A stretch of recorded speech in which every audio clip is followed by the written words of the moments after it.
Win, lose, or draw. Clapping is in the air. Win, lose, or draw. We here. Win, lose, or draw. We gonna tell the truth. Ladies and gentlemen, welcome once again to the one and the only. This the OGs, y'all. So I mean, I know y'all done heard everybody else. If you're coming for fantasy land, you probably need to go to another channel. But if you want to hear the real truth, you know, straight cut, no chaser, you've come to the right place. I promise you that. We're here. I see a whole lot of folks done popped in here already. We're here.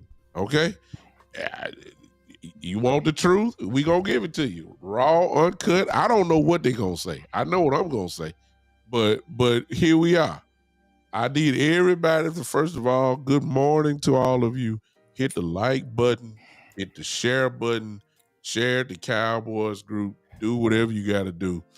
Come on in. I know that everybody been kind of waiting, especially my people. If you're on the Big Time Show, I've been busy. I couldn't get to you, but here I am. So you're gonna get to hear all what you need to hear about the game. But thank God I'm not alone today. Man, look who I got with me. The original OGs, B Bird and Cowboy Joe. B Bird, what's up, man? What's going on? What's up? What's up, people? The food need a little seasoning, man. The water kind of, you know what I'm saying? It's ambient. The air, I smell something. It just don't taste right after a Cowboy loss, man. You know what I'm saying? So it's the opposite of a Cowboy victory. I can tell you that much. But yeah, man, we're gonna dissect this, man, as good as we can, man. And we got thoughts on it. We're gonna just let everybody know. We appreciate y'all joining in with us. And Cowboy Joe, I'm gonna let you introduce yourself, but I want to just say one thing. I'm on you. I'm all on that Evil Flus must go boat. Cause you knew what I was bringing, right? Oh, I already knew, Joe. Wow.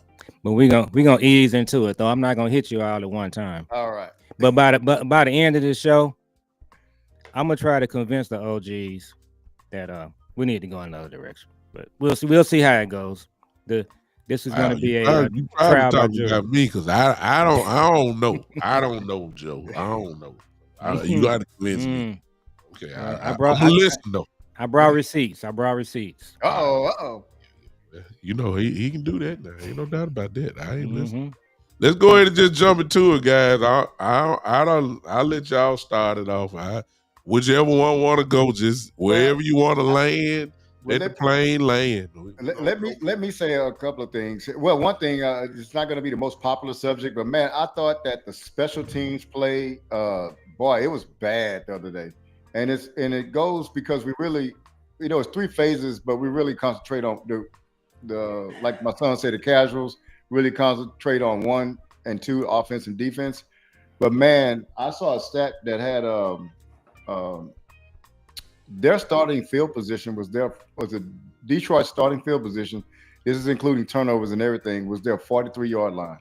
You're just not going to win many games with the team starting off pretty much a field goal away from. A first down away from field goal territory. And if you go look at the opposite, man, I'm gonna try to find it.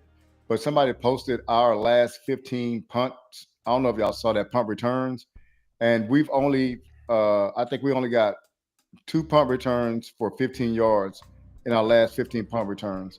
And we've been down inside the 5 a certain amount of time, maybe 4 times, and inside the 20 the other 10 times. It's been bad, man, to be honest with you. But I thought their starting field position and our starting field position was an issue. And it's other things, but that was one of my takeaways. And I know it's not one of the highlight things, but it's just one of those things that if you don't, if you're not really looking for it, it'll bite you, man. Talk to us, Joe. Whatever way you want to go with it, we can roll. Yes, sir. So our special teams have been bad all year. And good morning, everybody, again. So this is not anything new. So Sorensen was the defensive coordinator for the 49ers. He was fired. He was hired here as a special teams coordinator. Our special teams has been one of the worst in the league all year. So this is not anything new. And I was wondering myself during the game, and I confirmed this. If you kick the ball out of bounds, not out of bounds, but if you just kick the ball through the end zone on a kick return, you get the ball to 35.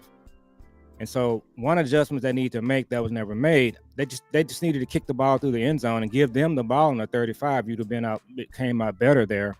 But one of my things for this show I want to talk about, guys, is, we understand who we are. We're OGs. We're all, second, third generation Cowboy fans.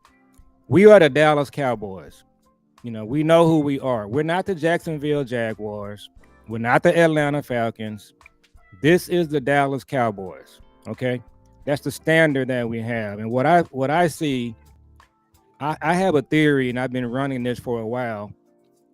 Is Jerry Jones a Dallas Cowboy, or does he just own the team? Oh, and so kind of my theme is I have some concerns about the owner and some of the people in the front office understanding who we are. We are the Dallas Cowboys, and we don't really operate that way. And so that's one of my themes. So with that in mind, the special teams coach, at some point this week, he should be reassigned. They don't like firing people, and I'm gonna talk about that too. Yeah. But he should be reassigned to another duty this week. If we are the Dallas Cowboys, that's what will happen. Oof. Wait a minute, man. Wait, put your gun up, Cowboy Joe. What you doing, man? Yeah. He came with the hammer. Man, it's too early in the show. You got to build this thing, then drop bombs. My God, Joe ain't leaving nothing left for us. What's wrong with Joe this morning? B-Bird, is he all right? Hey, Joe woke up with violence on his mind, man. I see. Let me say something about special teams. I'll go another direction. Let me. Hey, who is this? Bowel movement. Well, take your bowels. If you say it's boring, going on somewhere then. Bye. If it's boring, keep scrolling. I ain't got no problem with you, doc. You know, God bless you. You have a great day here. Listen, let me go to this. Cavante Turpin. I stick with special teams. I don't know what's wrong with him today. I don't see the aggression. I don't see the dog that I saw the last couple of years. I think he's fell in love and, you know, possibly reading his own press that he's an all-pro. He's a, you know, supposedly the best kick returner in the game. And he just does not have, the eye test. It just does not look the same to me. And maybe that's the reason why I thought at the beginning of the year that with the new kickoff rule, I knew that the way teams were going to kick the ball, that he would have so many chances to make an impact in the game. And, you know, for teams that, you know, previous before the new rule, they wouldn't even kick to him. Because if you did, you know, if he didn't, he was going to hurt you eventually. I don't remember where he's hurt nobody this year. Not one return, not one punt return. I just don't remember an impact play. And I thought he would be just as deadly as Aubrey was. That when you see Aubrey, you know, teams are scared of Aubrey now. And I thought they would be the same way for Turpin. And he has been a letdown because he's touched the ball too many times for him not to make an impact on the game. So I agree with you guys about the special teams, about that, but we got an all-pro considered the best in the game, and he does not look like it to me. And that's what I take from it. Yeah, and as you said too, big time, the way they change the kickoff rule means that your kickoff return guy is going to get a lot of chances, and it just hasn't happened with the kickoff returns, nor has it happened with the punt returns. But somebody commented on the fact that, hey, he got paid now. You know, maybe he thinks he's a little bit bigger than that position, but you know, he's gotten 2 penalties, a call for 2 penalties on that fair catch thing, and they showed where it's only one other time that thing's been called in the last couple of years, that penalty. He's gotten 2 of them in this year, and those are bonehead mistakes, man. That's unforced errors. That, and even the not just with him, because I'm talking about the kickoff coverage game. I mean, they had a tight end return the ball, man, and he was killing us, getting the ball to the 45-yard line a couple of times. So I don't know what happened with that unit, but you know, that is the 3rd unit, and if you don't watch it, it'll bite you. And I think it kind of hindered us the other day. I know it didn't help us, put it that way. Yeah. It was not a good day at all, especially other than Brandon. I think we lost you big time. Can you hear him, B-Bird? I can't hear him. We can't hear you big That time. was on me. I was saying nothing good about special teams other than Brandon Aubrey, and you know, nothing else needs to really be said about him. He's the best in the game. Yeah. It's just no question about it. And again, every game he goes out, his paycheck, his new salary is just going up and up and up. And I don't know. So let's take Brandon Aubrey's contract since you brought this up. So when I talk about a GM having foresight, Brandon Aubrey should have been signed. It only saves you money to sign him early. You know what he can do. He's proven himself. He is the best kicker in the game. And so where we go from here? I mean, were you waiting for him to fall off? I don't understand. Do you need to see more evidence? And if you do, then you're not a good GM. You got to see more evidence. So, just my comment on that. That in a nutshell tells us where we are as far as our front office. Like, why do you need more time to sign Brandon Aubrey? Like, he's going to be an asset. So take that one, Joe. Yeah, go on. Well, yeah, I would go ahead and get him signed. There's no reason to wait, but that's not what they do. They have a method of operation that they use, and they do this with a lot of contracts. So, Jerry just get tentative when he has to pay a position and pay. See, Brandon Aubrey should be the highest paid kicker in the league. So anytime you see highest paid connected to Jerry signing, he does this. Yeah. So that's a pattern that he has. Now he will pay other guys that may not be worth a contract. He'll pay them early. That's what he did with Gallup, Terrence Steele, guys like that. So that's a pattern that he has when he has someone that's balling out and should be the highest paid, whether it's Brandon Aubrey, Michael Parsons, whatever the case may be. He gets tentative. So that's kind of what we're dealing with. I think it's just a matter of when it comes to his contract or whoever's going to pay him. It'll be unprecedented. I mean, he's going to set the bar. Yep. Is no question about that. And it's uncharted territory. So the kind of money that he's going to get is something that you wouldn't ever think that a kicker would make. And so whoever his agent is, I don't know who Brandon Aubrey's agent is, but I'm quite sure he's going to reach for the stars as he should. Yep. And Brandon is going to set a record. There's going to be some money that the Cowboys didn't think they were going to have to pay if they're talking about keeping him. If there's one guy that the deal should be done rather quickly, it should be him. Yeah. I mean, there's nothing to talk about. But we said the same thing about Parsons starting off. Yeah. So we saw how that ended up. Yeah. But I don't think it's no question about that. So, but I just wanted to give credit to Aubrey. Yeah. Anything past the 50-yard line, you just about can say, chalk it up. It's going on the scoreboard. That is a tremendous weapon to have. And that's why they were going for some of the play calls, which I'll get into later on. And I know we don't want to spend a lot of time. Okay, go ahead, B-Bird. I see you. So I guess I wanted to get on see what y'all thoughts. I'll give you my thoughts about the defensive struggles. I think some things that was covered up earlier with our pass rush, but I don't think you're going to get a pass rush every time. But I think the secondary play exposed itself. Coverage with the linebackers and the secondary. I think it exposed itself Thursday night. And I think that was pretty much our biggest shortcoming. We just couldn't really get to the passer. And when we couldn't, it just kind of exposed some people in the secondary. I think it exposed a need there as far as talent is concerned too. But I think our defense kind of went back to where they were the first 4 or 5, 6 weeks before we made the trade, where we was getting 40 points put on us regularly. I think we kind of went back to that mode.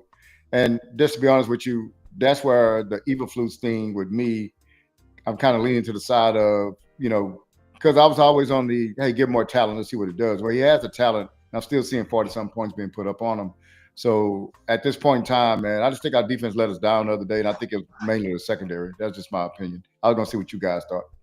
I'm gonna let Joe, because Joe's swinging hammers over there. I know he's gonna go crazy with this one. I'm gonna get out the way. Go ahead, Joe. Lord have mercy. So a couple of things. I saw a couple of stats where, so the first part of the game, he was bringing pressure, and he stopped. We are talking about Eberflus. So Will Steele highlighted this. Voch Lombardi, Brian Broaddus. They said that Goff dropped back 29 times. In the 29 times he dropped back, we dialed up pressure 4 times. So the other 25 snaps, we just brought four rushers. We didn't put any pressure on him. And the other stat I saw, guys, was he threw however many passes he threw. We had one defensive back that got his hands on the ball. Just one pass breakup. And the reason that's happening is because his pass defense has the defensive backs so far away from the receivers that when the ball is thrown, our corners and defensive backs, they're not getting a chance to get to the ball to get their hands on the ball. But that's his defense. And so I just think at the end of the day, and I've been listening to Voch Lombardi a lot. Shout out to him. Voch and I are on the same page. We're just wasting time. There's no reason for this guy to be brought back. And big time, I listened to your show for years. You talked about physicality, especially in the running game. You said that the Cowboys need to be physical with running the football. You have to be a physical football team. Brian Schottenheimer talked about that all preseason and training camp. On the defensive side of the ball, we do not have a physicality type coach. His defense is bend, don't break. He will not dial up pressure consistently. He just refuses to do it. His defensive backs, he has them playing so far off the receivers. It's a finesse defense, and it shows. When you look at what Detroit did to us the other night, they played bully ball. Yep. Our defensive coordinator, he's not a bully ball coach. And I've been looking at Tankathon, so they've got the highest rated cornerbacks I'm looking at here in the draft, the linebackers too. The cornerbacks that are in the draft right now that are ranked high, they're all man cover corners. Our defensive coordinator does not play man. He primarily plays zone. So you're wasting your time by drafting these corners, but that's not what he does. And so that being said, you are always going to go back to who you are. So he for a few weeks there, he was able to do a few things to kind of disguise, what he does. But when push comes to shove, at the end of the day, he's not a defensive coordinator that's going to play attack football. There's not a physicality to his brand. And then one last thing I want to say. Now, I mentioned this before. I'm gonna shut up and let you guys talk. If you're going to be a coach, head coach, defensive coordinator, or offensive coordinator, you got to be one or two things. You either have to have a really good scheme, like Steve Spagnuolo, Vic Fangio, Vance Joseph from Denver. They just have a good scheme. The other thing you got to be a fire and brimstone, a leader of men type coach where players want to run through the wall for you. You get them fired up to play. Eberflus doesn't fit in either category. He doesn't have a good scheme. He doesn't. Let's just be honest. And he's also not a leader of men. Guys don't want to play for him. They don't want to play hard. So that is your problem. And I've been hearing this thing the last few days about continuity. I'm going to come back and talk to you about this continuity thing we're hearing, because some of these folks are saying, well, we don't need to get another defensive coordinator because of continuity. So I got something on that when we come back around. Well, I'll make it. I ain't gonna disagree with nothing nobody said. I'm just gonna add to it, and I'm going strictly by the eye test. When we first started out, like Joe just said, they kind of, I don't know if it was really Bliss and Osa got in. James Houston got in. That was a 5-man blitz. You put the pressure on it, and it was obvious that it was working. But something happened in that first two drives that I saw, and that's what changed it. And that was when St. Brown caught that first ball and caught it real easy. In my view, in my opinion, Eberflus got scared. He got scared of the speed. He said, this dude ain't on no one ankle. This dude look like he just fine. And of course, at the end of the day, you see his stats where he almost had 100 yards, and then Williams was just as quick and all this stuff. I believe he got scared. I believe he knew that his cornerbacks could not do anything, that he wanted to drop 7 and try to, make windows for golf, and got off of the blitz because he got burnt real quick. But he got burnt either way it went, zone or man. I just really believe that was the case with him. I didn't like none of the things. The other things that happened it's like I said right before the show with B-Bird, that coaching matters. Detroit, man, just really just imposed their will on us. But that go back to the physicality thing. I mean, we got beat up on the defensive line. We ain't got to the offensive line, but we already know what happened there. We got bullied. Yeah. If you get beat in the trenches, you gonna get beat everywhere else. It really just that simple. What they did, man, they said on defense from at least while we were on defense, they said, okay, we got backup linemen. Our best option is Gibbs and Montgomery. We are going to run the ball because we're going to stay true to our identity. But we know the Cowboys got this great middle up front. We don't know if our guys can really block them or not, but this is what we're going to do. We're going to run jumbo the whole game.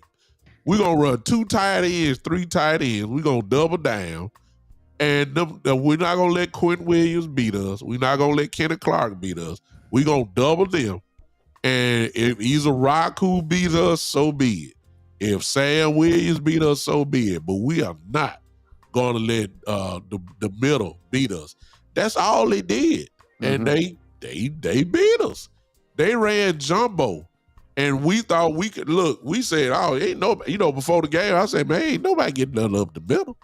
Ain't nowhere in the world. Man, they ran up the middle when they wanted to. Montgomery, missed tackles, breaking tackles.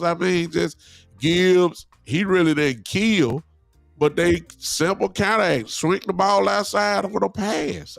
Just simple football. Your linebackers can't run.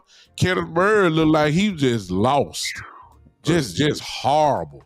And that goes to coaching, man. Just simple coaching. Dan Campbell is the offensive coordinator. He just annihilated Eberflus.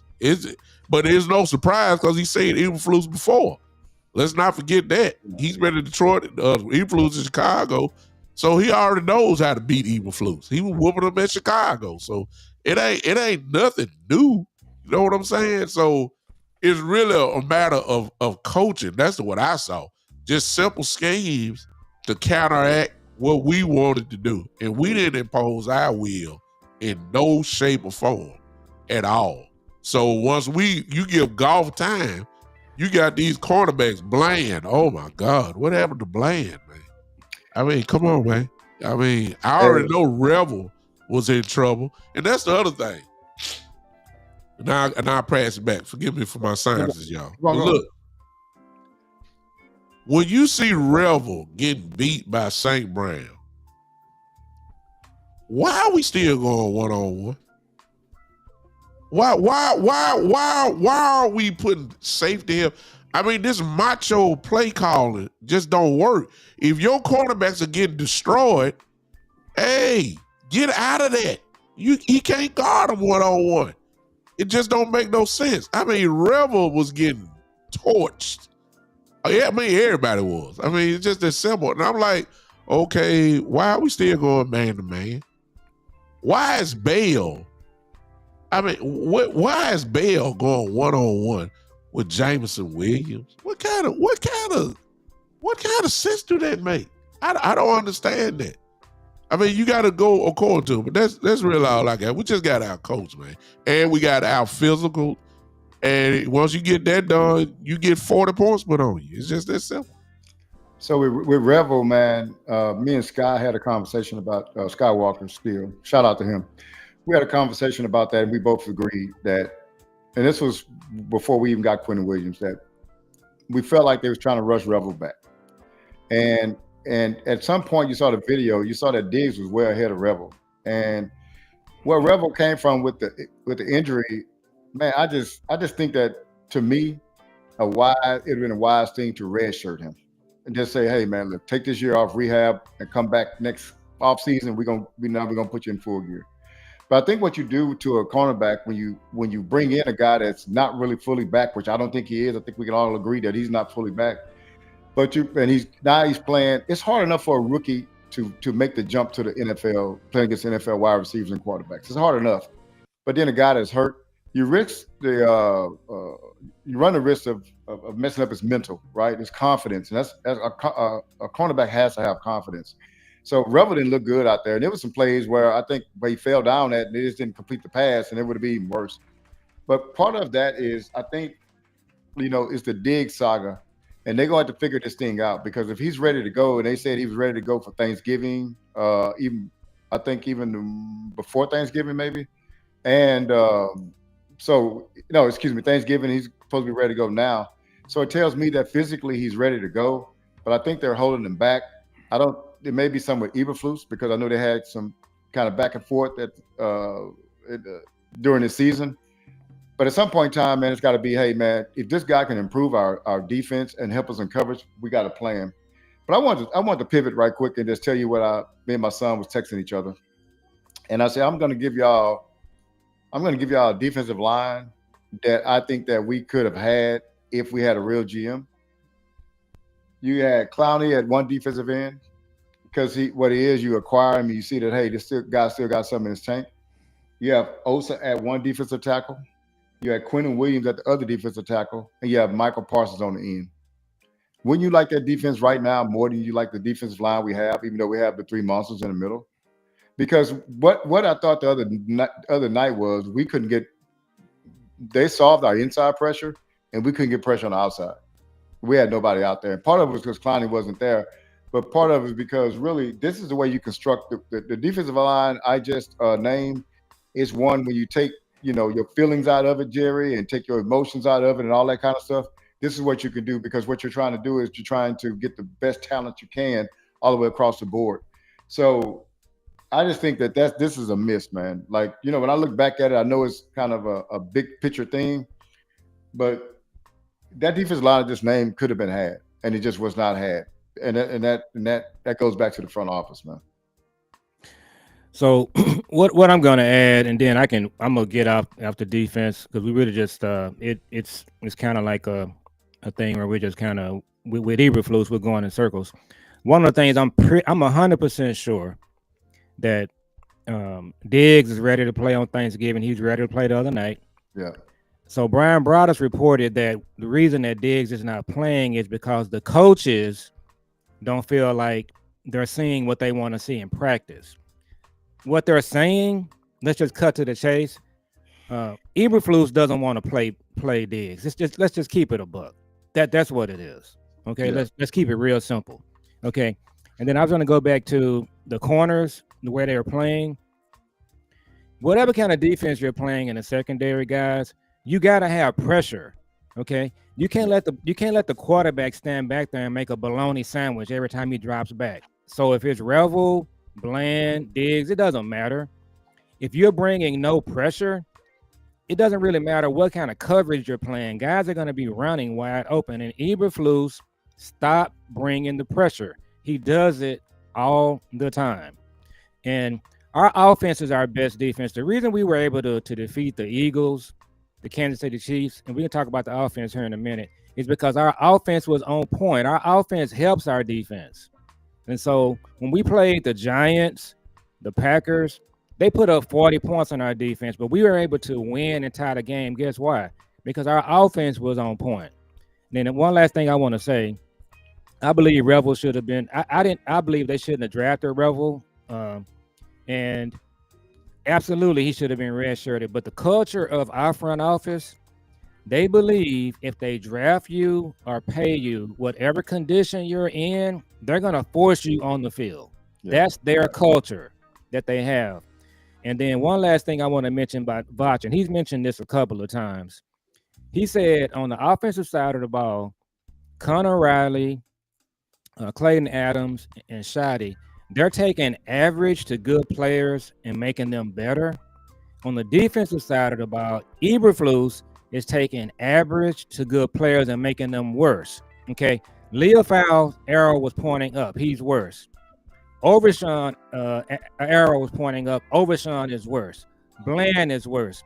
And give him a couple of weeks, you're gonna see Quentin Williams get worse because that's what he does. That's the kind of coach he is. He doesn't do a good job of coaching. So at the end of the day, I think that's where we are defensively. I think the reason we won the last 3 games, the Raiders, the Chiefs, and the other game, the Eagles, our offense was on point. The other night, our offense, they were kind of off a little bit. And so we saw 44 points put up on our defense again. He's tied the record on the amount of points we've given up defensively for the Cowboys. So that's just kind of where I am with Eberflus on the defense part, guys. Wow. Well, there's nothing more than you say other than it sounds like, I mean, you don't even, I see look out KC came in. There it is. I was just about to go with Joe because I don't want to get out the defense quite yet because I want Joe to go ahead and just echo what Lookout just said. He said fire the DC. And special teams coach. Well, he said the special teams coach. I get that, but I want to lock in on Eberflus because I have said that the players were going to help Eberflus out. Same scheme, better players. Yeah. He's got a sample size with better players. You got 3 games where the defense actually, look pretty good. You get this one game where you're going against, quote unquote, one of the bullies. And in Cowboy fashion, I've always said we win spectacularly or lose spectacularly. And usually when we lose spectacularly, it's always something like this, where we get just completely blowed off the doors, look like we didn't come to play football. And here's the funny part, before we said, the offense did score 30. So, I mean, I can't say we got beat 44-10 or something like that. We just couldn't get a stop on defense at all. I mean, nothing. I mean, we couldn't make a play. Let me clarify something big time. I think it was 8 minutes left to go in the second quarter when we got our last stop. I just wanted to clarify that. That's you can't win football games like that. It's just as simple. So we just couldn't. The offense did what they could do. They have, of course, we're dealing with a lot, and we'll get into that in just a second. But the defense did not show up at all in any fashion, other than maybe that first drive. That was about it. Other than that, they was putting on pressure. Exactly. So, Joe, just we got plenty of time. I mean, we already know the Cowboys are gonna ride this out regardless. So, I mean, Eberflus is not going anywhere this season. We know that. No. But let me just ask it this way. If Jerry brings back Eberflus next season, what if the Cowboys what if they run the table the rest of the way? Which is a possibility. What if they run the table the rest of the way? I don't even care about if they say that does not mean you're gonna be in the playoffs. What if they just run the rest of the way and the defense looks like they did the first 3 weeks or whatever? What if he brings him back? I just want to know what you gonna feel about it. Well, so let me say this. And so we've seen some of the people in the front office and some content creators talking about continuity. There's this concern that if we change defensive coordinators, we're going to have our 4th change in the last four years. So I'm going to say this. Okay, this is where I stand on this continuity thing. If continuity was a thing, Mike Nolan would be in his 5th year as our defensive coordinator. Okay, but he's not because he wasn't a good coach. If continuity was a thing, the Cowboys had an offensive line coach, and his name escapes me, a couple of years back. he was so bad they fired him during the season. If continuity was a thing, him, that guy, he would still be here. Mike Solari was our offensive line coach the last couple of years. He wasn't good. If continuity was a thing, Mike Solari would still be our defensive coordinator. And then finally, if continuity was a thing, Jason Garrett would be in his 15th year as our head coach. But we moved on from all of those coaches because continuity didn't make any sense because they were not good coaches. So I'm just not falling for this continuity thing. I believe you gotta take a honest look at where you are. And as I said, I watched Detroit's defensive coordinator the other night. He had his team ready to play. He was fired up. He looked like he could put on a uniform. He had a good scheme. His team played physical. Eberflus just doesn't do that, guys. And one last thing I want to mention. So, big time, to answer your question, to wrap it up. Here's what I would do if I was Schottenheimer. And I believe if his dad was alive, this is what his dad would tell him. I believe his dad would tell him, your physicality brand of football that we're trying to play, this coach doesn't match that. And what you're looking at a Kellen, Mike McCarthy thing with these coaches. Jerry and Steven, they have to have their hand in something. Eberflus allows them to do that. And so I believe Marty Schottenheimer would just tell him, look, you need to just take control of this thing and let the front office know this is what you want to do. And then finally, what I would do is several years back, Parcells was the head coach, and he had Mike Zimmer as his coordinator. So they ran a 4-3. So Parcells told Zimmer, in the offseason, I want you to do nothing but study the 3-4. That's your assignment. We're going from a 4-3 to a 3-4.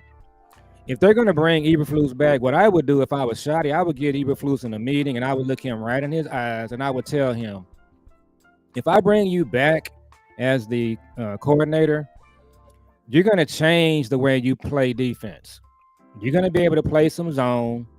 You're going to play man, but it's going to be a mix.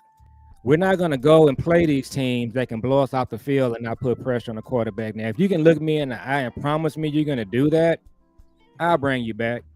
But if I get any indication from this coach that he's not going to do that, then I'm not bringing him back. Wow. Hey, shoot, I think I lost it. Hold on. Oh, shoot, I think I did. Don't worry about it. Keep on going, y'all. All right. Well, I wanted to hear what Joe had to say about that because he been asking for Eberflus for a while. I did find this. I wanted to read this to y'all, if y'all mind. This is going back to the special team. So Bally Bell put this out. I'm just going to read these tweets. It said, in the last 12 days, Cavante Turpin has been flagged for 2 invalid foul catch signals. In the 2,265 days before that, the entire NFL was flagged for an invalid foul catch signal one time. Since week 11, there have been 8 punts down inside the 5. Half of those have come against the Cowboys. Then they got drives started inside the 20, 10 out of our last 15 punt returns. Penalty yards, 5 for 34. Return yards, in our last 15 punt returns, we've had 2 returns for 15 yards. And then this last thing was, also note, the Cowboys have 24 penalties on kick, punt coverage, and returns, essentially 2 penalties a game. So it's been under the radar. And you win. We won 3 in a row. And, win covers a lot of, blemishes. But, man, our special teams have been bad, man, to be totally honest with you. So I wanted to clarify that on the special team because that's what I saw that it really kind of put a spotlight on it. And if continuity is a thing, B-Bird, big time, if that's a thing, bring the special teams coach back too. Just bring him back. Continuity is good when the person is good. Like you want to keep continuity when things are good. When things are not good, it doesn't make sense to keep continuity. So if I have a 0-17 team, why would I want to keep continuity on that team? No, I don't want that kind of continuity. I want something that's promising continuity. And so now continuity, that's just and somebody even explained, I was listening to it. They said if you really look at the defense coordinators that we've had, it's not like we fired them; they left. Like the coach for Washington Commanders. I mean, he left to another job, so we had to get somebody else. You see what I'm saying? It wasn't like we just kind of going through guys. I mean, they're leaving for different reasons. They're not leaving because we're firing them or whatever. So, that continuity is not it is an excuse to try to bring somebody back. And it sounds good, like, yeah, we got to we've been running through people. No, you got to find somebody whose defense you can trust. And one thing too that you're not bringing up, Cowboy Joe, the defensive coordinators that they're getting now, and I'm saying this, Cowboy Joe, because you've always said this. He said, look at these defensive coordinators, man. They're guys that's playing on the edge. They're guys that's aggressive. They're guys that and that guy that you were describing is the same guy that's on Detroit's sideline Thursday night. It's a guy that they had before in Aaron Glenn, man. So what you're saying is, and I know you bring that up a lot, and I think it's actually appropriate for this conversation, is that, man, they got edgy guys out there, man, that come after you. Finesse versus physical. That's just the bottom line. And you can tell by the way we play. If you want to go on defense, Eberflus started off physical, first drive. Then he went straight finesse. Yep. He didn't nothing that would, no play call that would force you to impose your will on somebody. That's not what happened. And you get 40 points put on you. And speaking of that, let's pivot, y'all, real quick, because we've been on. I know everybody's here. Appreciate everybody on here hanging with us this morning. Offense. Let me start it off, and then y'all go with whatever way y'all want to go with it. I thought I saw a replay of Kellen Moore and Mike McCarthy. That's what I saw. I saw finesse at its finest. I didn't see the imposing of your will at all doing that. I believe Schottenheimer, this game, fell in love with throwing the ball, and forgot about trying to run. You can't do play action if you haven't established the run.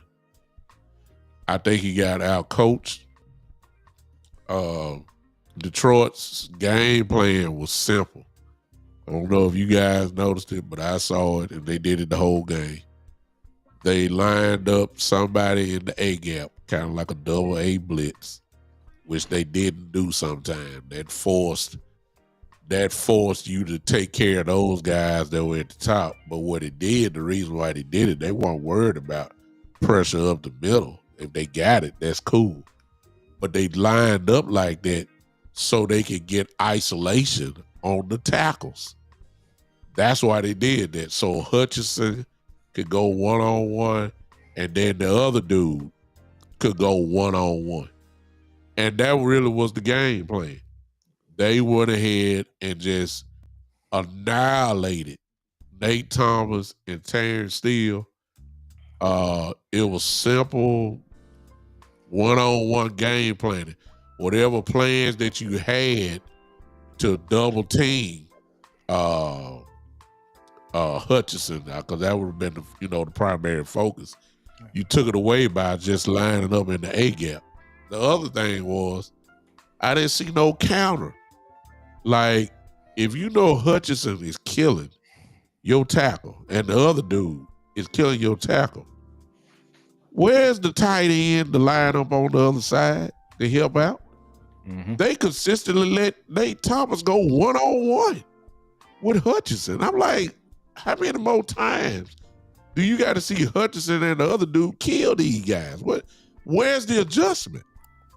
The other thing that I didn't like, and I'm just giving the other thing is, why does Dak have to have a 5 and 7 step drop?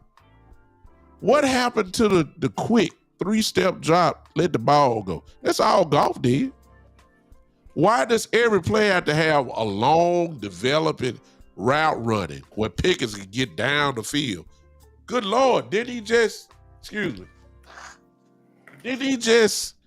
kill people with the slant just a couple weeks ago? I know they tried to take it away, but running on the other side. I know they paid attention to Pickens. Why does everything have to be the play action like that? Give me a quick pass. Because your tackles can't block nobody. Nobody was blocking nobody. So if Dak don't have time, why are we still running 5 and 7 step drops? That's just bad coaching. I can't give Schottenheimer too much credit.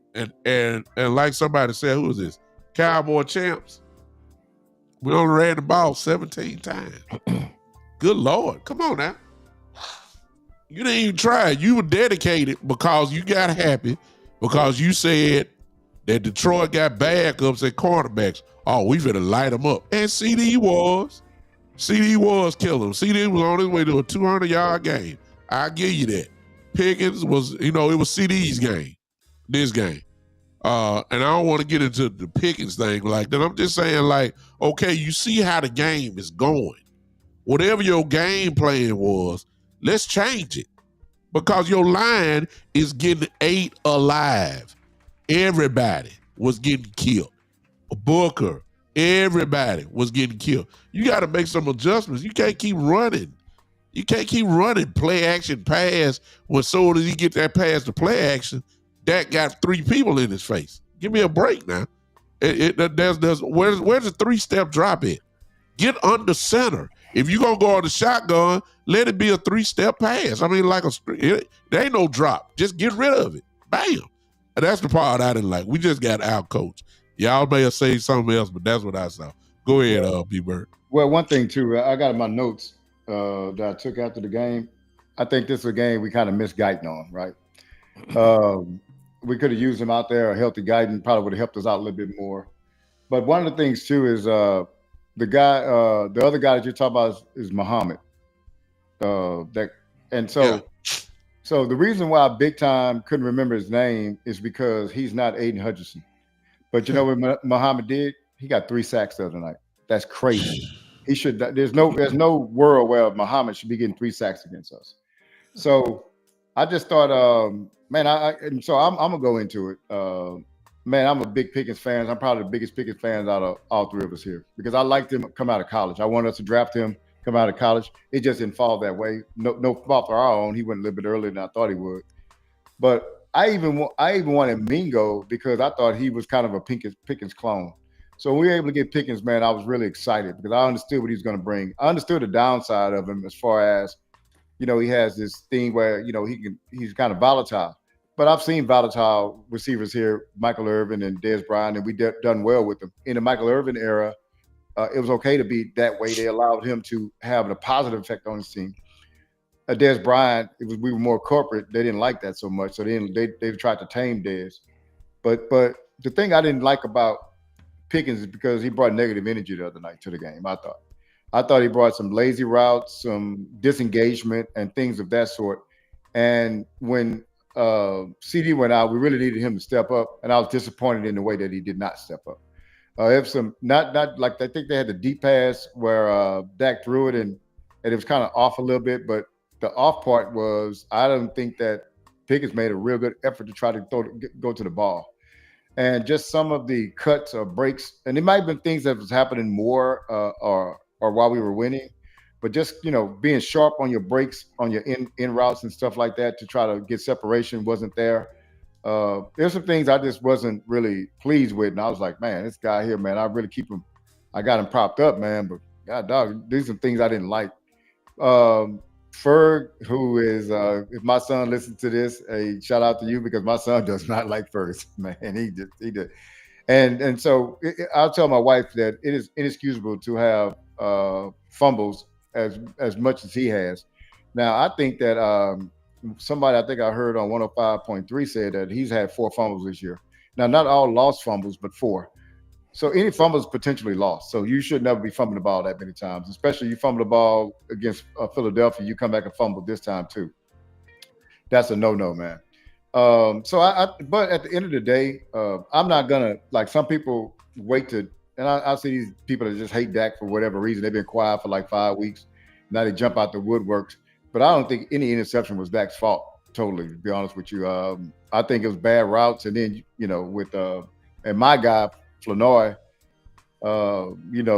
kind of got the ball ripped out his arms. So these aren't things that Dak could have played better, probably could have, but on the offense, we're going to just look at it from a very macro perspective. Those guys still score 30 points, and you go on the road and score 30 points, you should be in the game, man. But with the defense being as bad as they were, we didn't even have a chance, to be honest with you. Because even when we got close, I felt like we were far. I mean, we got there. We got within 3 points, and the defense just gave up another drive. You know what I'm saying? I was like, we just ain't got it today. So what I would add, big time, you talked about the jumbo package earlier. That's what Shotty should have did starting this game off when he saw the kind of pressure they were bringing. You should have had Spanford and Schoon, your jumbo package. Just keep everybody in and give Dak some more time. I believe if the defense had played a little better, I think Dak pulls this game out. But Shotty, we saw him at his best with the Eagles and the Kansas City game. I thought this was Shotty's worst game, play calling. He did get away from the run, but the jumbo package would have helped that on our side of the ball, and it would have protected him. I wouldn't say B-Bird, he had the deer in the headlights, Dak. No, he didn't have he was just off. There was a play down the left sideline with CD. He's wide open, and Dak threw it out of bounds. Yeah. But that being said, if he had been given few more possessions, I think Dak gets everything on track and we're able to win this game. And then I want to say this about Shotty. He had way too much razzle-dazzle on this game. He was running screens. It was one play we got down on like their 30 or 35. He ran a screen play, and Dak ended up throwing the ball backwards, and it cost us like 20 yards. And so Shotty hurt us in this game. He needed to run the ball more big time with his jumbo package. And then the last thing is, I saw a stat before the game that I just couldn't believe. So their corners were like 5'8", 5'9", 5'10". And so again, the game plan should have been your jumbo package, get the ball to CD, get the ball to Pickens, get the ball to Ferg. And I think this game turns out different. But Shotty, especially in that first half, he had way too many plays going east and west on the line of scrimmage, now going downfield. He didn't run it big time. So, and then coming out of the second half, your first play, you run a slant. They're waiting for that. Just run a slant and go. They called it a sluggo. Just run him in and then let him take it out. But yeah, I think this was Shotty's one of his worst games offensively as far as the play calls. I just think that it was again finesse. We complained about Kellen Moore when he was doing it. No sign of physicality. Just pretty boy football against a bully type team, which is also the main thing that I got. If I was to sum it up, is when we play these type of teams, these bully type teams. People will say the good teams or whatever. We always end up getting bullied. Both sides of the football out physical, not even close. Even though the score was, close, it just didn't have that feel like we were really in the game because we knew the defense weren't going to stop nobody. And so the question was, really, where's the physicality that we've been preached to? Because all I saw was another repeat of Mike McCarthy, Kellen Moore type vibe instead of bully ball. I haven't seen it. And there are certain things you can do that can implement it. Cowboy Joe just said it earlier. Detroit was running a jumbo package. Good God, we could do the same thing. Brevin Spanford coming in, have Ferg there. Look, run on these guys. They had backups in. They had backup guys playing, and we didn't really take it. You tried to take advantage of it. And I guess, some will say, well, the game plan was working because CD was lighting up their backup cornerback. He was, and I'll give you that. But even on that, your plan couldn't have been to have a shootout. Come on now. And once you saw that we couldn't stop nobody, kind of slow the game down, by running the football. We ain't got to score 30 points every game. We need to slow the game down to keep, since you see the defense ain't on it, you got to go in and compliment your defense by slowing the game down, time of possession. We don't need the shotgun game with golf. We couldn't stop nothing. And I blame that on Shotty. So I agree with Joe. I thought that was his worst game. And look, even though they scored 30, even though Dak had, 376 yards passing it, even though CD looked like he was on his way to a 200-yard game, okay, fine. Even though Florida, shout out to Florida, big game for him, huge game. Even though he had a big game, look, I don't care. When your defense is playing like that and they can't stop a nosebleed, you got to do something on offense to slow the game down. Keep their hot offense off the field. It's really just that simple. And he wanted to go shoot out toe-to-toe, and we got beat down, to be honest with you. So I didn't like the finesse style. I didn't see the physicality that need to be, that you have to go against with a bully. You can't finesse a bully team. You got to hit a bully in their mouth. That's something that the Cowboys have not done in the McCarthy era, in the Jason Garrett era, and even now when we go against them, I saw the same finesse approach, and we not. I hate to say it, but we look soft. Mm-hmm. I hate to use that word, but we look real soft to me and scared. Eberflus was scared of St. Brown and Williams, so he just got off of it. Got off the blitz and just say, hey, I'm going to run to my little world famous zone. I'm scared. And Garrett, I mean, come on, man. No, excuse me. And our head coach Schottenheimer, play calling, had absolutely nothing to do with physicality at all. My linemen are backing up. That's not physical.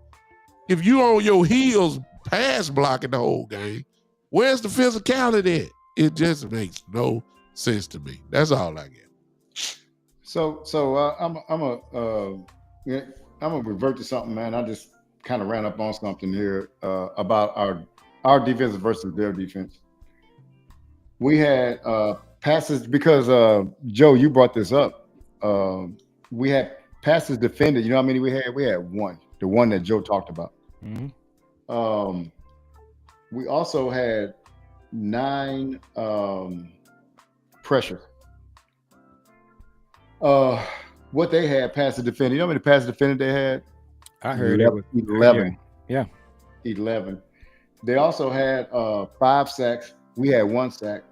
They had 20 pressures, and I think I might say we had 9 pressures. And they had 3 turnovers. So if you look at it, that's the difference in the game right there. Their defense just played better against our offense, and our offense played against their defense. They made plays, man. And the 20 pressures was a season high for Detroit Lions. Because if y'all recall, they kept saying and through the watch column that the last 3 or 4 games they hadn't been able to generate pressure. What they did at this time.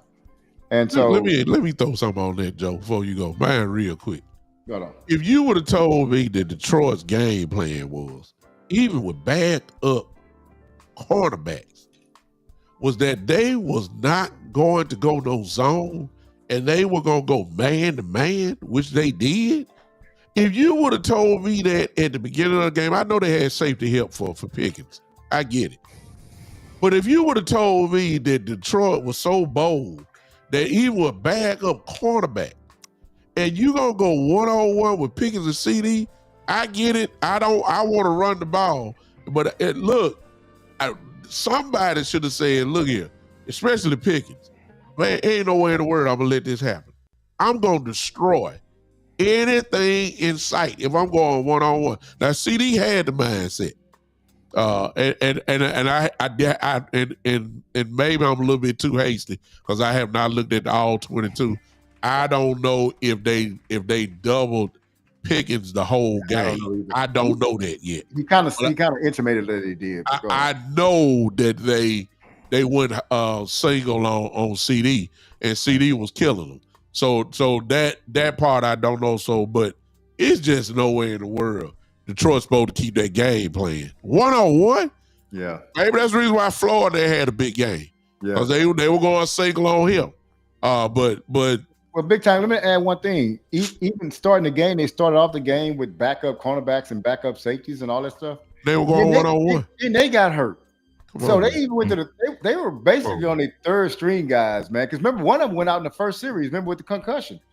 Come on, man. I was like, boy, this, not wishing for anybody's injury. But I said, this bodes well for us, because they got to bring in a guy that's not even the backup behind. He's the backup behind the backup.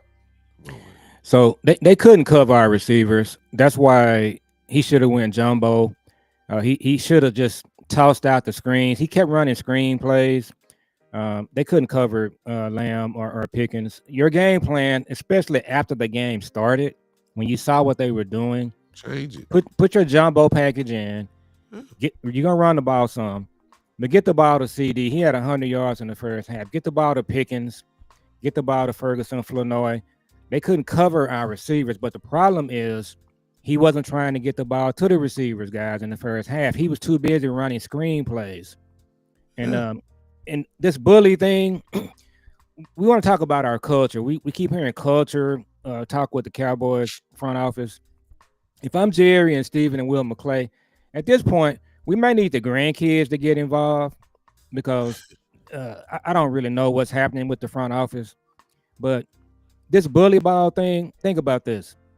So we got bullied by the 49ers in 2 playoff games. Remember that, okay? The Green Bay Packers have bullied us in multiple games, and then you trade one of your bullies to the Packers. So we getting bullied by the Packers. So now we got a third team. The Detroit Lions, they on the bully juice. They bullied us in the last couple of games. Yeah. So is the front office going to understand you got a bully problem? And one of the ways you're going to fix that is you need a bully defensive coordinator. Yep. You need to draft bully players. That's right. We need to change our culture to bully ball on both sides of the ball. Yeah. But I just don't think this franchise, they don't do a good job of analyzing what we've done. And I've talked about this a million times on our shows, on your shows too. I could go out to the Star on Monday and just do a presentation. I've been in hundreds and thousands of presentations about performance. I can do a presentation and just show them, here are the things you need to change. This is what you need to do right now to turn this thing around. But this front office, I just don't think they get it. They don't understand. They got a bully problem. Yeah. So if we play the Detroit Lions next week, the 49ers, the Packers, we're gonna show up with a finesse game plan. Eberflus is a finesse coach. He's gonna play his finesse zones, and we got 4 games left. The only chance we have to run the table, our offense is gonna have to be pretty much perfect. You're gonna have to put up 35 to 40 points. You will have a chance to win every game because on the defensive side of the ball, you better understand that your defense, they're liable to give up 35 points coming off the bus. That's what we got. No question. So speaking of that, we'll close with this. I personally believe that the Cowboys, I hate to say it, but I really believe they're going to win every game from the rest of the way. We are totally dependent on Philadelphia melting. I believe the Cowboys gave Philadelphia life by losing Thursday. I believe that heat that they had is still there, but the schedule for Philly, I know they play Washington twice and they play the Giants once, and then of course they have the Chargers in Los Angeles, and I think they play Buffalo. So those 2 games are the big ones that Philly got to get past to really just say, okay, we cool now. If Daniels come back for Washington, you just never know what's going to happen with him. But they're really dependent on watching Philly play. Of course, we got to win every game. I think they can. Yeah. I really do think they will actually. But as far as the playoff goes, I'm almost 1 foot in and 1 foot out now. I'm almost ready to start looking at the draft. I'm almost there. I'm gonna take that little 9% we got left and just roll with it. But 9%. I'm almost there. That was a big loss that we had. Yeah. Huge loss. At least for this season. But as I said before, and I say it again, the Cowboys, when they made the trade, is either they're gonna make a run or they're gonna start setting a tremendous foundation for next season. So that's the way that I look at it. I say it's a win-win. Yeah, we'll be mad if we don't make the playoffs this year. I get it. But being that contracts are in place, this team has got a solid foundation for next year. So that's the part that we really gotta, kind of look at. But that's really all I got, guys. Y'all guys can close it out. So I wanted to ask, and so you're right about the foundation. But what do you do on the foundation? The foundation is only there for you to build. So if they don't build on the foundation, then it doesn't mean anything. So one of the things I want to bring out is this tweet that I tweeted with Cowboy Joe yesterday, and I want to just talk about. And this is not going to get into a different. I just want to make this statement. Looking our secondary, we got Bell, who's an undrafted free agent. We got Bland, who's a 5th-round draft pick. We got Reddy Stewart, who's an undrafted free agent on his 3rd team in 2 years. We have Bridges, who's a 7th-round pick. We got Donovan Wilson, it was a 6th-round pick. And we had Kyra Elam, who was cut from Buffalo after 1 year, 1st-round draft pick and cut. What I'm trying to tell you, man, is this. These are all great stories for themselves individually. They try hard guys. But, man, I am of the belief you get your thoroughbreds from your 1st round, your 2nd rounds, man. Like you can get these guys to fill in the gaps, but they can't be what makes up your whole defensive secondary. We don't have talent in secondary, man, and we have to address that. And as you said, we got the foundation laid. We have contracts in place and all that. But what we can't do big time, when we talk about for the 2026 years, we can't come back saying, man, look, if we just start the year off like this, because Washington is not going to be the same. The Giants won't be the same. Detroit won't be the same. They're all improving also. They won't just stay there and just come back with what they got. So we're going to see if we don't make the playoff and this is our team, we play it out, it's going to be left up to the front office again. If we got a great foundation, we got good parts. Yeah, this team can go win 11 games and go to the playoffs. But have you constructed a roster that can go deep in the playoffs into the Super Bowl? If you're saying no, then you got to go back and say, where are we lacking at? Where are we lacking in defensive back room? Well, we can draft some, but hey, let's go and sign some guys in free agency and spend a little bit of money to get this thing shored up right. And so if we come back with a different secondary, safeties, get that corner solidified, just some other areas that we can do, maybe right tackle, some other areas where we see that we're weak at, and then come back next year and be a better team, not just the same team that's improving, but let's go and put some a rocket pack in their backs and get them some help here, man. So I just think that what this team is going to be in 2026 depends on the front office. Wow. Joe? So I'll close with this. I got some hope in him. So yesterday on Brian Broder's show, he was talking about Cleveland. They still may want to look at moving Myles Garrett. So they talked about the Cowboys trading both ones for Myles Garrett. I will be fine with that. I would too. So they're going to have over $100 million in salary cap space when the season is over if they want to use it. So, yeah, Donovan Wilson, Hooker, you're going to have to completely redo your safety room. You can't do it all in the draft. Yeah, safeties are horrible. Safeties are horrible. You got to redo that room. And then you also need to add a couple of more linebackers. I believe Overshawn, with the right scheme, he can get better. Eberflus is making everybody worse. So we talked about that enough. But yeah, they got to do, when free agency starts, they need to be the first team out there. They got so many players that need to be removed and replaced. And so they got a good foundation, but that free agency is going to be big. Yeah. And then with your draft picks, you got to draft bully players. You got to draft dogs. We got a culture problem, guys. Yes. So this front office needs to understand we've got a culture problem, and that is we are a finesse team, and they got to do something intentional to change that. Yeah. Ladies and gentlemen, I told you it's straight cut and no chaser. I told you it's uncut. I told you it's gonna be the truth. We don't pat people on the back. That's not what we do on this show. Y'all want that type of stuff, I can recommend a few of them. Cowboy, no matter what, Cowboy enthusiasts. We just the type. If they play good, we'll say they play good. If they play bad, we'll say they played bad. They played bad. We still Cowboy fans, but they played bad. They did not look good. The old saying is, you take 2 steps forward, you take 3 steps back.